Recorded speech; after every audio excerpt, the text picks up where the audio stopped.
I read an article yesterday that in Turkish schools, evolution is taught up until the point where the apes and man come in. And then that is not taught. So evolution is all very well for other species, but not for humans. Yeah, this is an interesting thing, isn't it, right? I mean, the dichotomy between people and mammals is a really strange one. I mean, I've seen the insides of thousands of dead people, and I can tell you they're just made of meat, and bones, and the brains look like the brains of any other animal you put on the table. So there's nothing different about what we're made of, and we reproduce in the same way, and we eat and defecate and urinate in the same way as most mammals. So why people think that we're different at some fundamental level like that is crazy to me. I mean, I just can't understand it, but people do, right? And but it's also part of believing that the mind is something separate from the body too, and that's something I have a difficult time grasping. In Turkey, by the way, there's a rich man in Turkey. He came here to talk on campus a little while ago. He's a doctor, and he's got lots of money, and he throws it at the Turkish government and every other government. And he's published this giant, big encyclopedia that he mailed them to every teacher in the country here, I think, and overseas.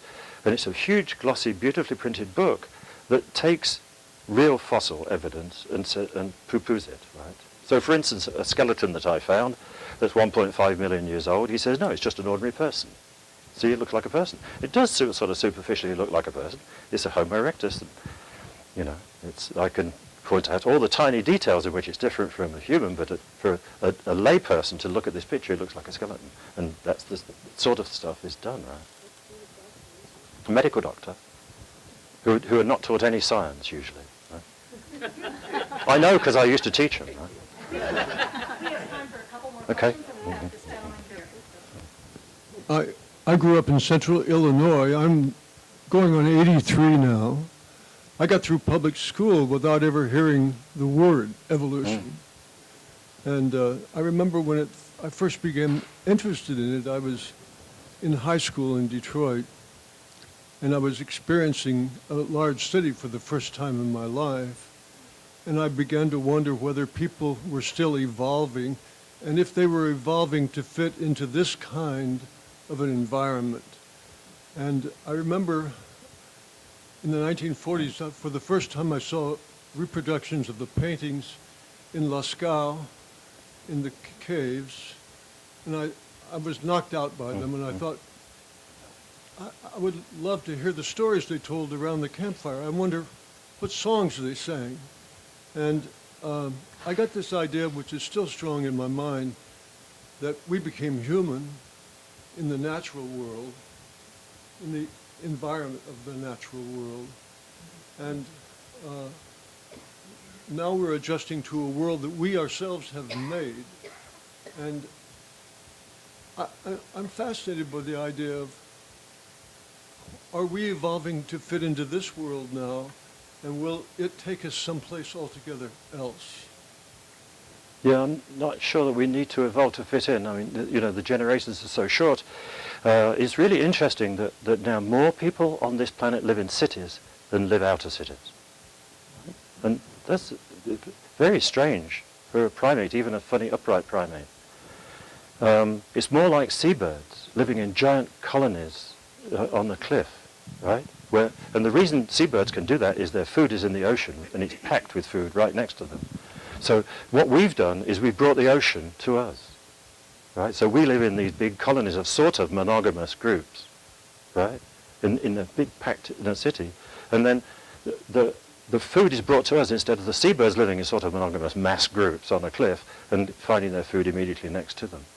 So it's a strange thing that we've adapted to, but clearly it's not taken. I mean, it's not taken more than a generation to. There's not enough time to evolve, right? It's just that we're adaptable enough in our society to manage it.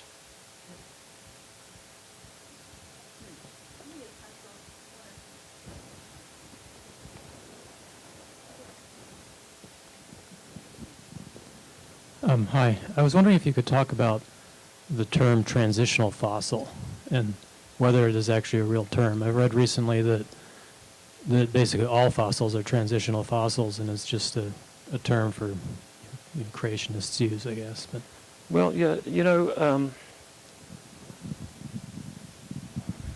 I mean, if I went back in my own family, right, and dug up my parents and grandparents and so on all the way back and looked at all of them, it's likely that I'd find some change just for random reasons, what we call genetic drift, if not adaptation.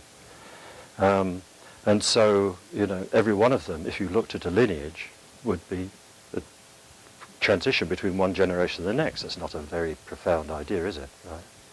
But I think what people are talking about here is when you have something like a whale, right, which is a large to medium-sized animals that have lost their hind limbs, got 4 flippers from 4 limbs. They swim in the ocean. They never come on land. They have their babies in the water. And then we know that they come from a quadrupedal animal that lived on land. Right? And actually, we have a wonderful sequence of everything from a small antelope-like, deer-like animal all the way through to full whales. Right? There are some whale fossils that you can even see with Google Earth. There are so many of them lying out in the desert near Cairo. And they're Eocene, 50 million years old. I have a colleague who found whales, and the whales still had little back legs. These are from Pakistan, and they're something like 45 million years old. They have little back legs, and those back legs have little hooves on. Right? And this is a really interesting and surprising point. When molecular phylogenetics got going, that is, testing relationship by molecules rather than morphology, one of the most surprising results was, first of all, some Japanese and then later some people in this country, they found that hippopotamuses were closely related to whales, to the exclusion of all other hoofed animals with 2 feet. Right? So all the pigs and antelopes and bovids and all those other things, deer and cows, were all away from that. And hippos, which are always thought to be closely related to pigs, were closely related to whales. And the paleontologists and comparative anatomists didn't like this a bit, right? And this was in the early days of molecular phylogenetics. They didn't like it. And more and more people kept doing the same molecular work and finding the same conclusion. And then my colleague found the little legs with hooves on. And the ankle bone in these sorts of animals is very characteristic. And the whales these whales with tiny back legs had a perfectly miniature ankle bone like these early artiodactyls. So the paleontologists were then convinced that the molecular people had got it right.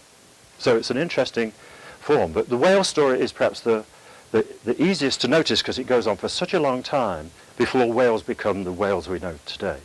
And the intermediates are rather like, well, the first whale-like animal is a quadrupedal animal that lived on the land all the time.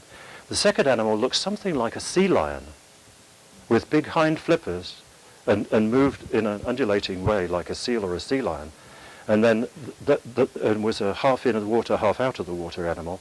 And then the next ones are developing more front flippers, and the hind flippers are disappearing, and a fluke is forming on the tail, and so on. So the story, we could document the whole sequence. And one of the reasons why we can't do that for humans, is when whales die, they die in water, right? And they can get buried in sediment, and we can find them because we have sediments. When humans die, we die on land usually, and humans are edible. We get crunched up by our scavengers. And so we don't find skeletons of fossil humans except extremely rarely, right? There's one you know about called Lucy, which is about 20% of a skeleton, and there's one that I found, a Homo erectus skeleton, which is about 40% of a skeleton. And then there's this Ardipithecus thing that was found recently, and those are the 3 main skeletons of early stuff. Right? So the whale story is classic just because of the luck of sedimentation.